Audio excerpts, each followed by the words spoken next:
Situation: Russian and Austrian forces are assembled at Austerlitz. Mission: in 1805, attack and destroy the enemy. Execution: a combined arms force of infantry, artillery, and cavalry. Administration: the Grand Army of France. Command and control: Napoleon Bonaparte.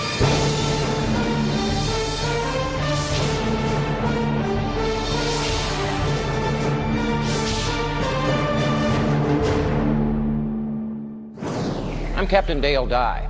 Welcome to Conquerors. In 1805, Napoleon Bonaparte's tactics of speed and surprise enabled his Grand Army to march over 700 miles and crush the two largest armies in Europe. The primary weapon in his arsenal was this, the Gribeauval 8-pounder. Now, this cannon outranged the Austrian and Russian 6-pounders and had significantly more hitting power. Most importantly, it was more maneuverable. But the primary weapon of the era was Napoleon's mind. His tactics and daring at the Battle of Austerlitz established his reputation as one of history's greatest commanders.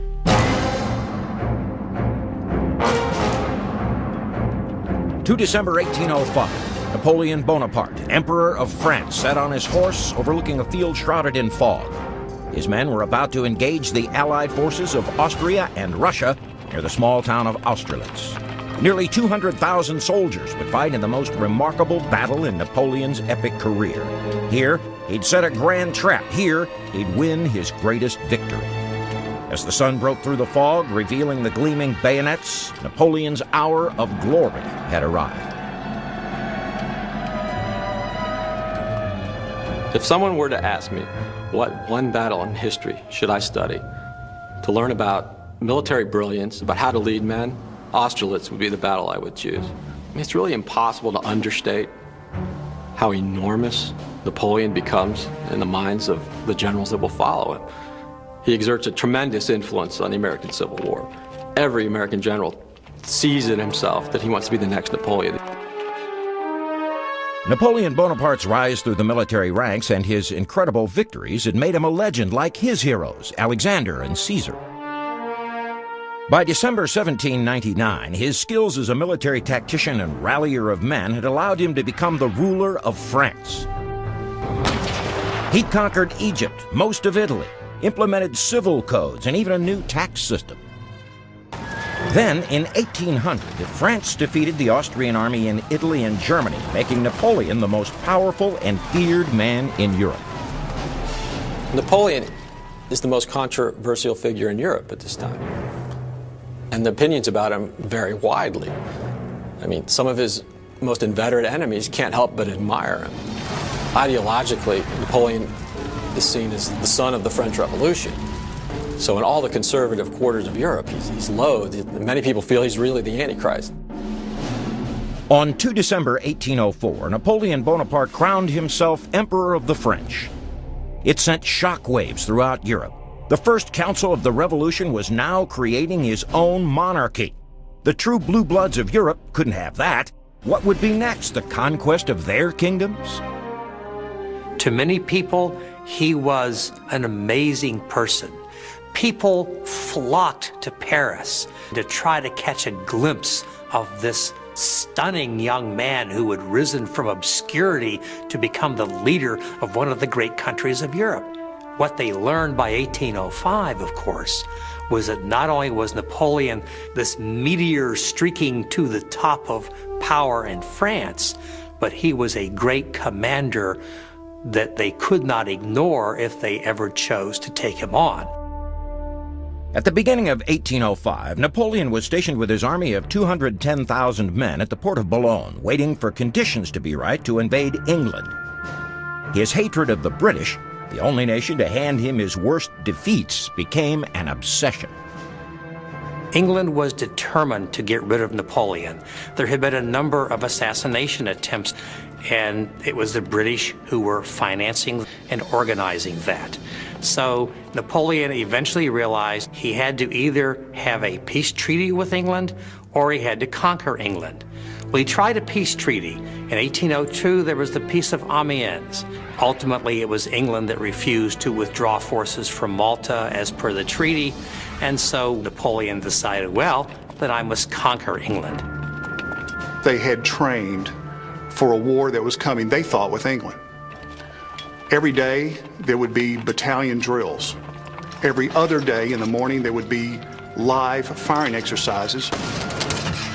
Now, intense training with soldiers that were already veterans in the wars of the French Revolution. This made Napoleon's Grand Armée, as he dubbed it in late August 1805, the finest army he had ever commanded. The primary weapon of the French infantry was the Model 1777 Courage en Neuf, better known as the Charleville. The weapon weighed about 10 pounds and was approximately 5 feet long. It fired a relatively light .7-inch ball. For each shot, powder and ball had to be rammed home, and the weapon fired from a flintlock mechanism. A well-trained and disciplined soldier could get off about 5 rounds per minute, but all that black powder left a lot of residue or fouling. So the weapon had to be swabbed out about every 50 shots, or there was a danger it would blow up in your face.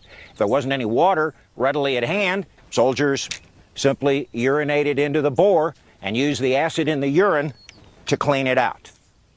Now, in combat, something like that can bring on some serious performance pressure. However, Napoleon Bonaparte and his great army never crossed the English Channel. On 25 August 1805, they turned their attentions to face England on a completely different battlefield. William Pitt, the Prime Minister of England, had just lost the American colonies in their revolution. Now, France was threatening England's status in Europe. Pitt decided to form a coalition with his allies to thwart Napoleon's ambitions. There had been 2 previous coalitions, and this third coalition was going to be the biggest and best yet.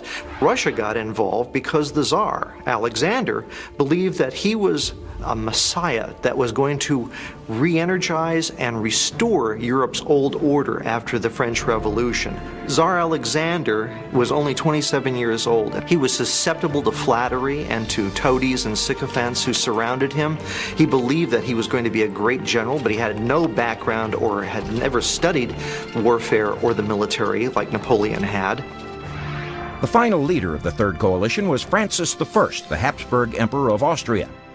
As the most conservative ruler in Europe, Francis was the most endangered by the radical ideals of the French Revolution.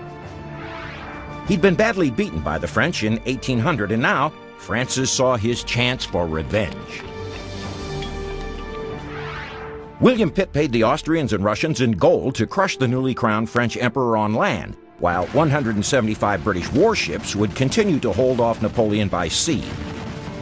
Austria and Russia, with a combined force of over 200,000 men, would target 2 regions allied to the French, the Kingdom of Italy and Bavaria.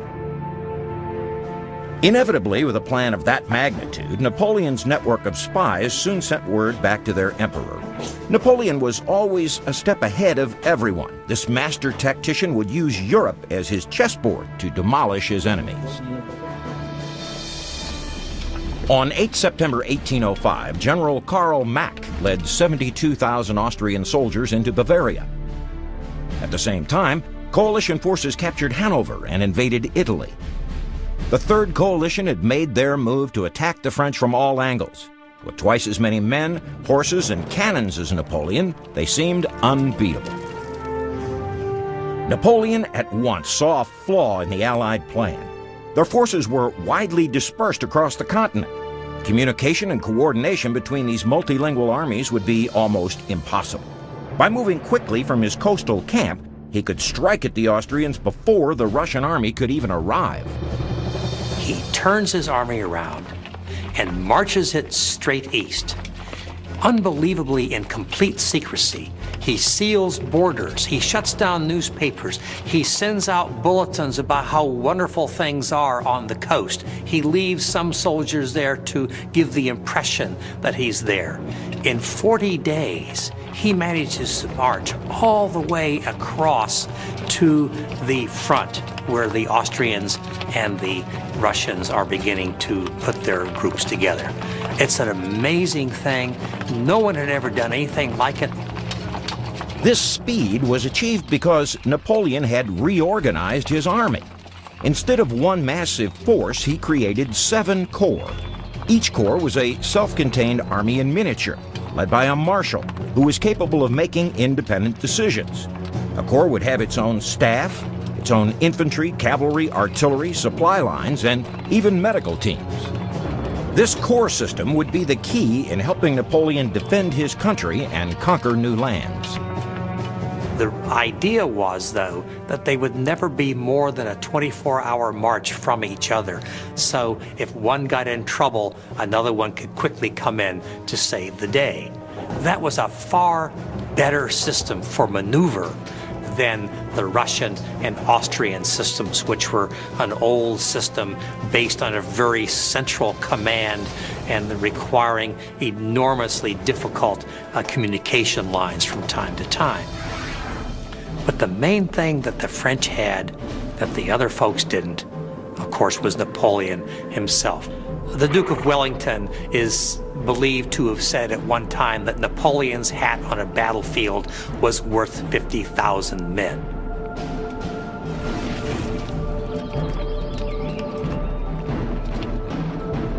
In less than 6 weeks, the French corps reached the Danube River, catching the Austrian army by surprise. General Mack decided to make a fight of it at the city of Ulm. Napoleon's actions against Mack would become legendary and begin a campaign that would reward him with his greatest military victory, the Battle of Austerlitz.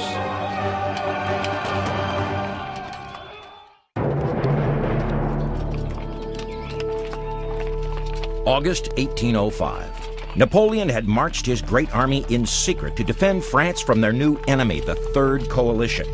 His corps had moved day and night, suffering many hardships to intercept the Austrian army led by General Mack. The main advantage that the Allies, the coalition against Napoleon, had was sheer numbers. They had huge numbers of soldiers, they had a bigger fleet, they had more money. Mack made the unfortunate decision to move forward into Bavaria for the reason that he believed that Bavaria was going to join Austria against Napoleon. That proved to be completely false. During September 1805, General Karl Mack and his Austrian army had occupied the city of Ulm in Bavaria. Ulm was a solid defensive position for the Austrian army. Past generals had always attacked the city head-on. However, Napoleon was about to change the rule book. He would trap Mack. Napoleon had some experience fighting against coalitions. In his very first campaign, he devised his strategy of divide and conquer. Separate the parties and defeat them in detail. The Third Coalition was going to be no exception. He knew that the Austrians would be vulnerable, that it would take the Russians time to get there. Napoleon saw an opportunity to fall upon their rear and flank and encircle and cut them off from the rest of Austria. It's the precedent of the modern blitzkrieg. Through sheer cunning and deception, Bonaparte engaged the Austrians with corps to the east and then whipped another corps around Ulm to isolate General Mack. By 14 October, the Austrian army was encircled and trapped in Ulm. A rumor that Napoleon might withdraw was shattered by a bombardment of artillery shells at the city's wall. As a formally trained artillery officer, Napoleon tended to make cannon the backbone of his tactics. Now, French artillery was generally employed in massed batteries, which means they could be used to soften up an enemy formation prior to musket volleys or a bayonet charge or a cavalry charge.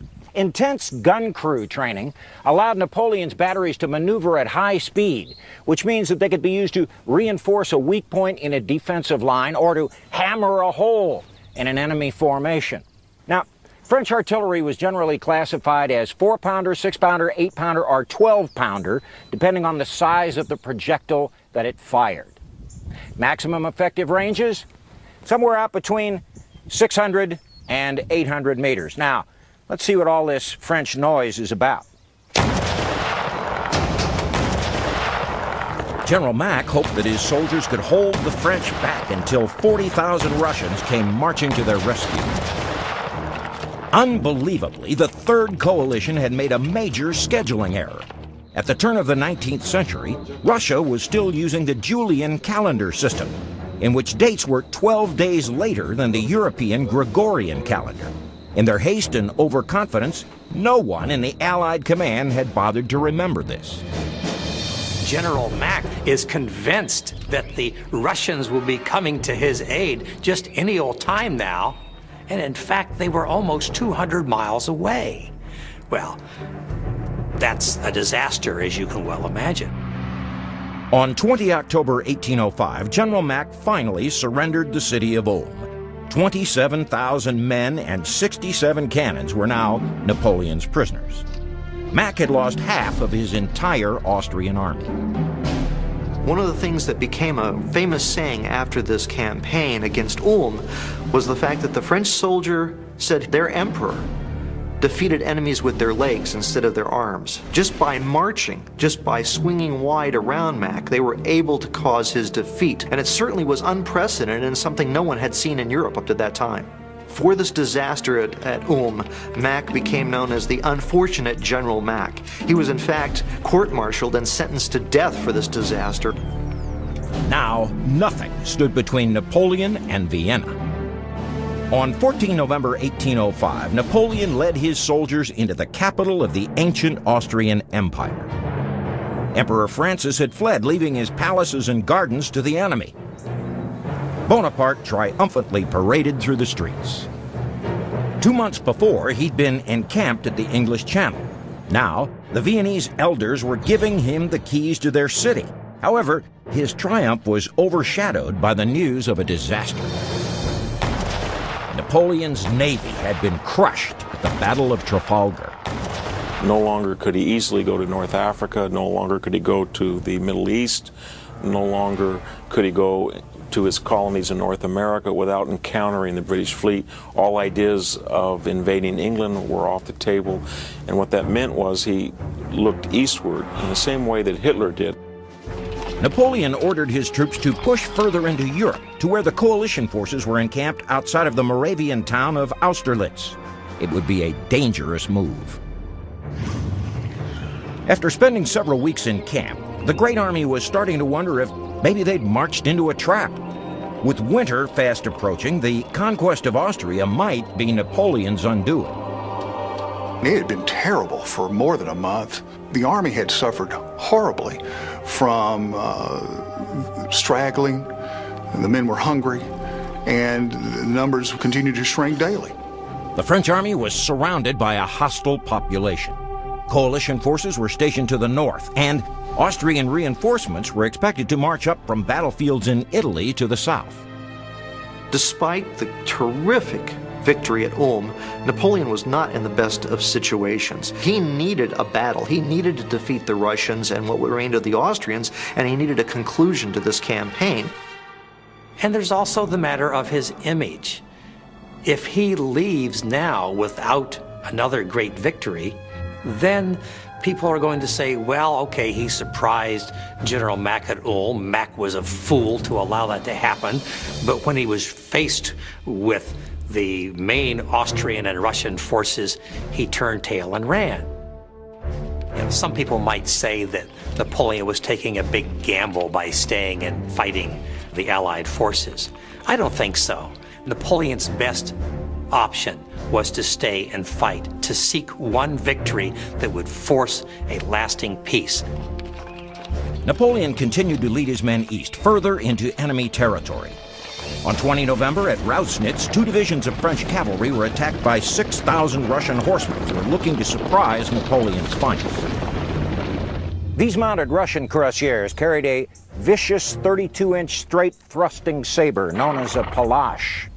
It had a fuller that ran the entire length of the blade. That made it lighter and gave the blood somewhere to run.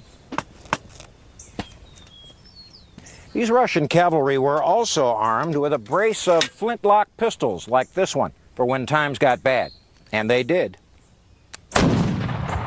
The Russians initially slashed through the French line, capturing an eagle and a standard, which was immediately delivered to an ecstatic Tsar.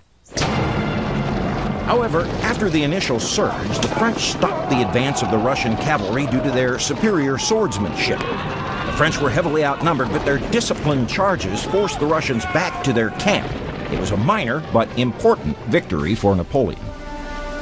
One of the examples of how Tsar Alexander was really out of touch with reality was the Battle of Rausnitz. What they saw was a tremendous victory with a captured eagle, and they couldn't wait to fight Napoleon because they were convinced that they were going to inflict the same sort of defeat on him at Austerlitz, when the reality was they lost at Rausnitz. On 22 November 1805, the Russian and Austrian armies finally united into a single fighting force of 90,000 soldiers. Now, they fell under the command of General Mikhail Kutuzov. Kutuzov was a legendary character in the Russian army. He had survived 2 head wounds, one of which a German doctor, upon seeing the scars, pronounced him a dead man. He knew how to present himself in such a way that he was beloved by the common soldier. Yet at the same time, he led a totally decadent, aristocratic sort of lifestyle. He would travel on campaign with immense amounts of baggage, including an extensive amount of French champagne, and always traveled with several women of lesser virtue. The Tsar described him, quote, as a hatcher of intrigues and an immoral and thoroughly dangerous character. Most experienced generals would have retreated from an Allied force 90,000 strong. However, Napoleon would never retreat. He decided to lure the Allies into battle on ground of his own choosing. Napoleon would use deception to cause their destruction. He looked at his men and thought, one more battle. Napoleon had chased the Allies as far as he could without the danger of being surrounded and cut off from his supply lines. So he called a halt east of the Allied positions near a town called Brno and had his troops prepare for battle. The local inhabitants were afraid that everything they owned would be devastated in the clash of 2 massive armies. So they sent a contingent of women to seek an audience with Napoleon and beg for mercy. They brought gifts of milk and food, but Napoleon's only appetite was for battle. On 24 November 1805, Tsar Alexander called a council of war with Emperor Francis and General Kutuzov. 3 plans were suggested. The first was to maintain their position at Olmütz and await Austrian reinforcements coming from battles in Italy. The second was to retreat eastward, drawing the French after them. The final option was to attack a seemingly weak Napoleon. General Kutuzov declared that supplies were short, and if they stayed, they'd starve. If they retreated, they could find fresh supplies, but the advancing French would find the countryside stripped bare and be stuck in the deadly Eastern European winter. It was the best option, but Kutuzov was not in command. The problem that Kutuzov has, of course, is that he answers to the Tsar of Russia, Alexander. Alexander sees himself as a great leader also. And not surprisingly, if Alexander and Kutuzov don't agree, guess who wins? Tsar Alexander wanted an attack. He wanted glory. They outnumbered Napoleon. This was their chance for fame. The Allied plan would be to turn the French army right, drive them back to the Danube River. However, this disorganized coalition couldn't execute their strategy until 4 days after their meeting. This gave Napoleon time to gather reinforcements and implement his own master plan. And he set about in a series of what we would now call psychological operations to entice the Allies into attacking him, which was precisely what Napoleon needed. One of the things that you never do in military science is to give up a strong position voluntarily, and yet that's exactly what Napoleon was going to do. The area of Austerlitz is dominated by the heights called Pratzen, and he gave up that position to show that he was vulnerable. The Allies took the bait and moved onto the Pratzen Heights at Napoleon's right flank. Secretly, Napoleon had 2 corps marching from Vienna. Bonaparte was determined to fight this battle on his terms. He'd calculated the distance and speed of his reinforcements to arrive exactly when he needed them. Certainly he knew the relative strengths of his army and those of the enemy. He took the time to reconnoiter the ground over which he would fight, and he went to lengths to try to find out the psychological makeup, if you will, of his adversaries. The Russians at one point send an emissary to Napoleon, and this emissary is some young fellow who's full of himself, and he lectures Napoleon on the politics of Europe and on how terrible Napoleon is and the French Revolution and so forth. Napoleon is livid, but he keeps his cool. He sits there and he takes it. This guy goes back and reports, Napoleon is toast. You know, this guy listened to me. He has no faith in his own army anymore. He's on the outs. We can crush Napoleon if only we take action. The Battle of Austerlitz would not only be a clash of armies, it would be a clash of cultures. These armies really did embody the societies from which they came. The Russian society was one of the cruelest and most autocratic societies on the planet. And the Russian army was composed of serfs who were virtually slaves. Well, the Russians were famous for their tremendous, stolid defense. Napoleon said of them, it wasn't enough to kill a Russian soldier. You had to also go up and knock him over. The Austrian army was organized in a way where there was a great deal of dependence on communication between various units and a central commander, a commander who might be far to the rear or far to one flank or the other, and it was a very difficult kind of army to maneuver. And to beat Napoleon, you had to be able to maneuver and maneuver quickly. One tactical advantage for the French army was that they could rely on skirmishers, individual soldiers who went ahead of the main line of battle and acted as snipers. Well, if you have soldiers who are patriotic and can be trusted and are motivated, they'll go out and do this sort of duty quite well. They'll show initiative. But on the other hand, if you have an aristocratic army where the soldiers are often there against their will, well, the officers don't trust them to go out on their own and do any fighting. So the French army has a huge advantage. So the French Revolutionary Army becomes a model for society of being meritocratic, inclusive, egalitarian. And that's why, at least in its initial phases, it was so shocking and devastating.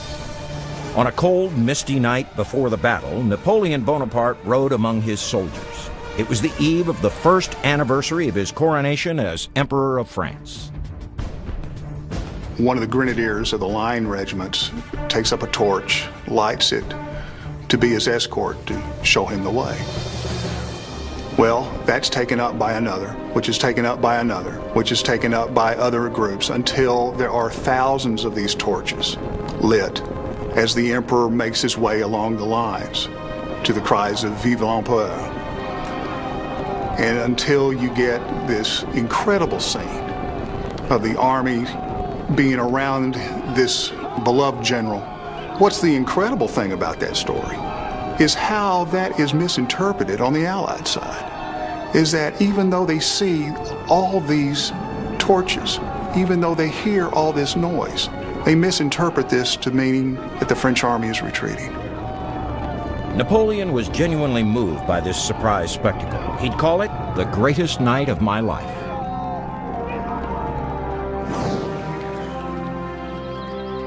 Napoleon's trap to snare the enemy was set, and he was confident. But so were the Allies. Within 24 hours, the battle of the three emperors would be over, and one empire would be crushed.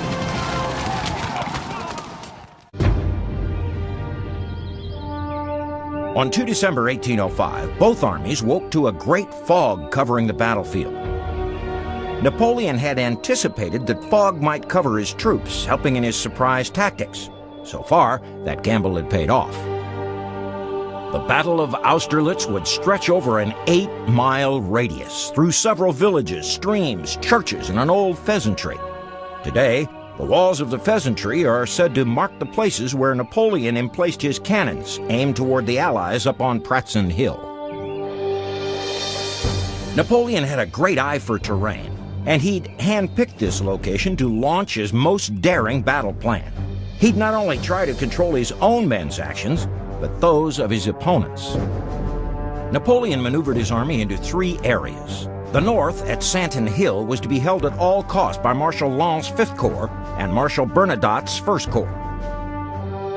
In the center, Marshal Soult hid his corps out of Allied sight, ready to retake the Pratzen Heights.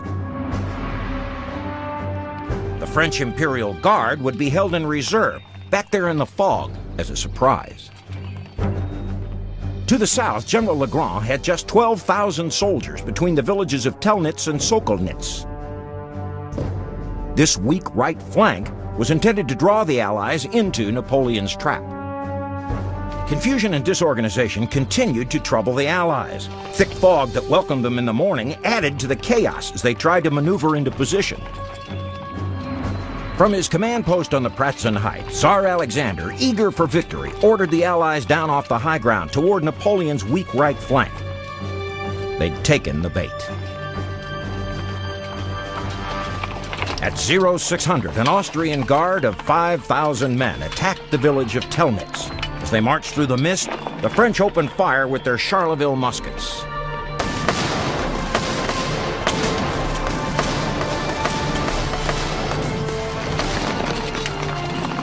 They had some strong buildings, like a church, so they were able to implement their strong point defense scheme by putting the better units, the companies of grenadiers, in the church. They covered the village approachways with skirmishers.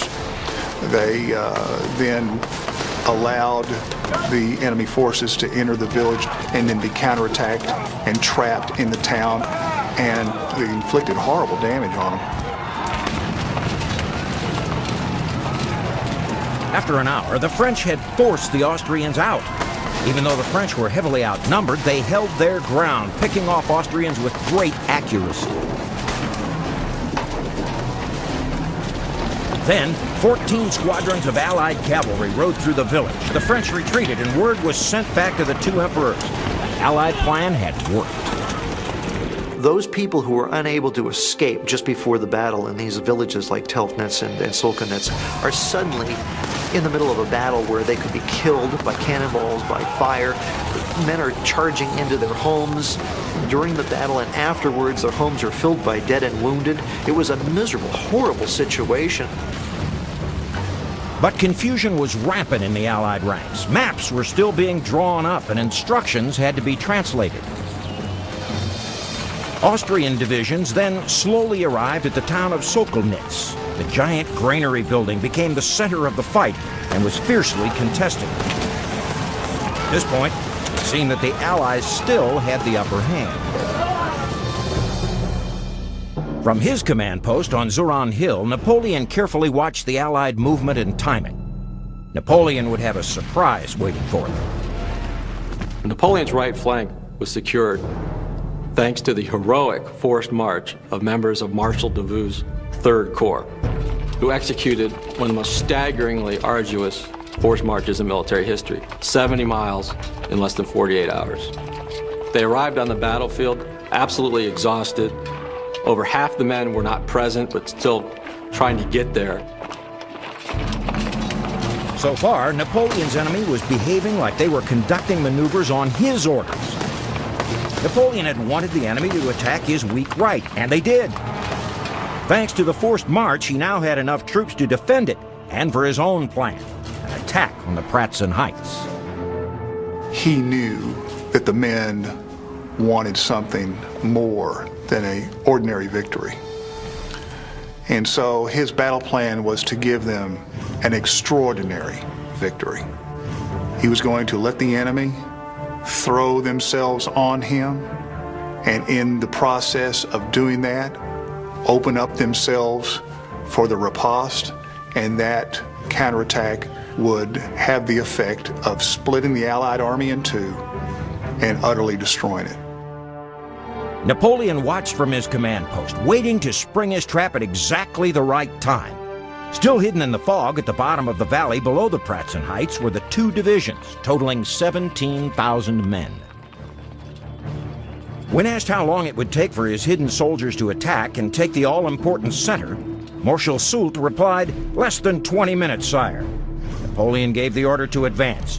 One sharp blow, and the war is over. Now here's Napoleon's tips for conquerors. Mask your intentions. Keep your enemy guessing. Conduct spoiling attacks to keep your enemy from massing in the defense. Remember, an army marches on its stomach, so be sure you can keep their bellies full on campaign. On the first anniversary of his coronation, Napoleon launched the most daring plan ever to attack two of the oldest empires in Europe and teach them a serious lesson in modern warfare. Up until this point, Napoleon's battle at Austerlitz had been a masterpiece of deception. Now, he ordered his troops to advance straight through the morning fog and straight at the emperors of Austria and Russia. He waited until exactly the proper moment to launch a violent counterattack in the center of the Allied army. It was a brilliant plan, magnificently executed. They began to sweep across the valley and go up to the Pratzen Heights. Just about that time, the famous sun of Austerlitz begins to burn the mist away, and the Allies look down in amazement to see a rather sizable French force storming up at them. Beginning on this day, Napoleon associated this blood-red sun with his success and the glories of his great army. This glowing sun of Austerlitz would warm Napoleon with its favor for the next 10 years. Meanwhile, Tsar Alexander, General Kutuzov, and Emperor Francis watched with horror as French divisions continued to materialize like ghosts out of the fog. Napoleon declared, "They look upon themselves as half defeated. They expect to vanquish me. Let us put an end to this campaign with a crash of thunder that will stun the enemy." At 0930, the French marched up the hill through musket balls and artillery shells. 100 yards from the Allies, they opened fire, demolishing the center of the Allied position. By 1000, the French had reoccupied all of the Allied strongpoints. The final hope of victory for the Third Coalition would be to send in their elite squadron, the Russian Imperial Guard. At 1300, 3,000 Russian infantry veterans made a magnificent charge. They broke through the French front line with a vicious bayonet attack. The typical bayonet of the Napoleonic era was a triangular sectioned piece of steel about 15 inches long. It was fitted to the end of the bayonet via a right-angled slot with a locking ring. Now, while the bayonet charge was a proud tradition, it took an extremely well-disciplined and highly trained soldier to make a run at a line of muskets armed only with a bayonet. In fact, the bayonet charge was most effective when it was used against an enemy that was already beaten, an enemy that would just turn and run.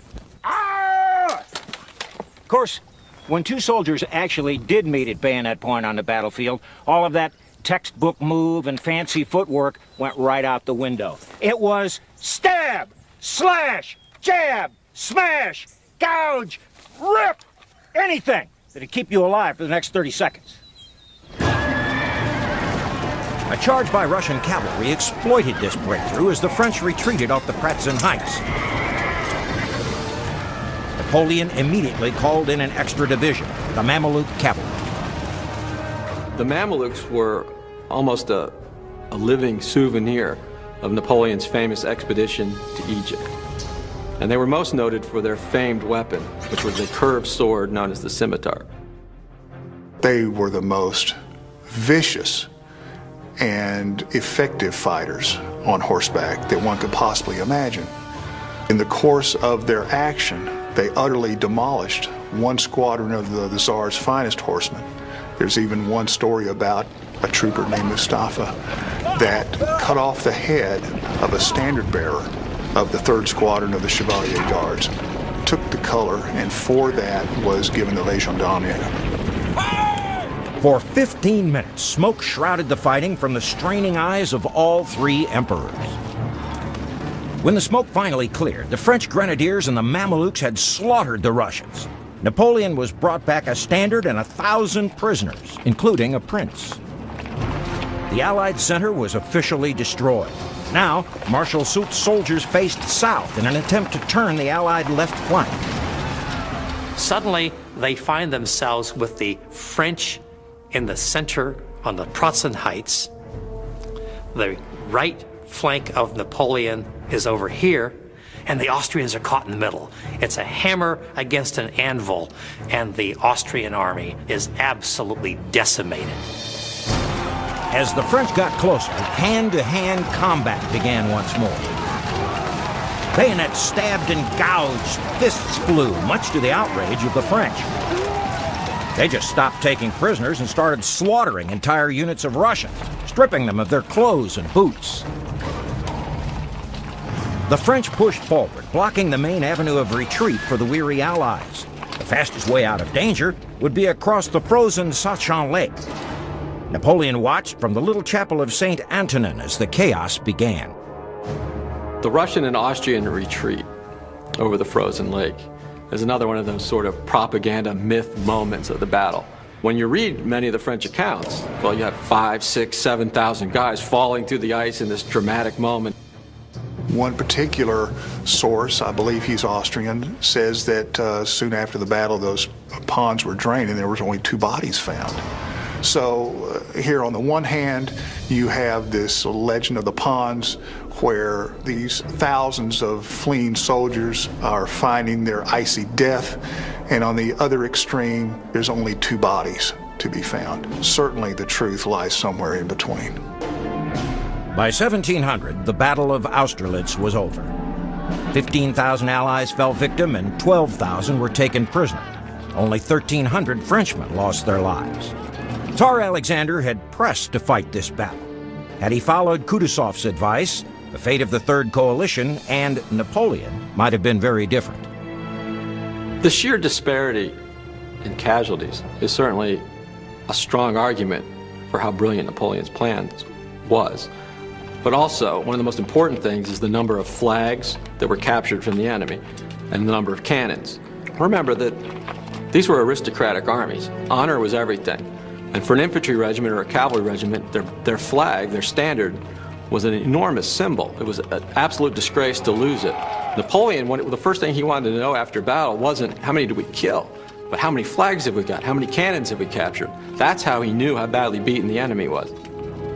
At Austerlitz, Napoleon captured 183 artillery pieces and 45 standards. That evening, an exhausted Napoleon retired to the old post office and awaited the Allied surrender. Meanwhile, in the cellars, his soldiers broke out the caskets and celebrated their victory ankle-deep in wine. On 4 December 1805, Emperor Francis came to sue for peace. A battle was fought today, Francis wrote his wife, which did not turn out very well. An armistice was signed at Chateau Austerlitz, once the base for the Allied emperors before the battle. Austria was humiliated by their defeat. They were forced to give up virtually all of the territory that they controlled in northern Italy and all of the territory that they controlled in southern Germany. And indeed, the old Holy Roman Empire, as it was known, was pretty much over as a result of the Battle of Austerlitz. The Russians didn't really have to give up anything, but they did suffer the humiliation of being forced to withdraw. Today, the battlefield is located in the Czech Republic, and it's known as Slavkov-u-Brna. On the Pratzen Heights stands a 70-foot steeple marking the spot where thousands bravely lost their lives. What caused the French to win the battle was Napoleon. There's an old saying that no plan survives contact with the enemy, and this is exactly the opposite of that. Not only did Napoleon's plan work for him, his plan for the coalition worked right into his hands. Napoleon fought and won more battles under varying climatic conditions than any other commander in history. From the snows of Central Europe to the sands of Egypt, there were a lot of battles that were politically more important than Austerlitz, but it certainly can be argued that none militarily were greater.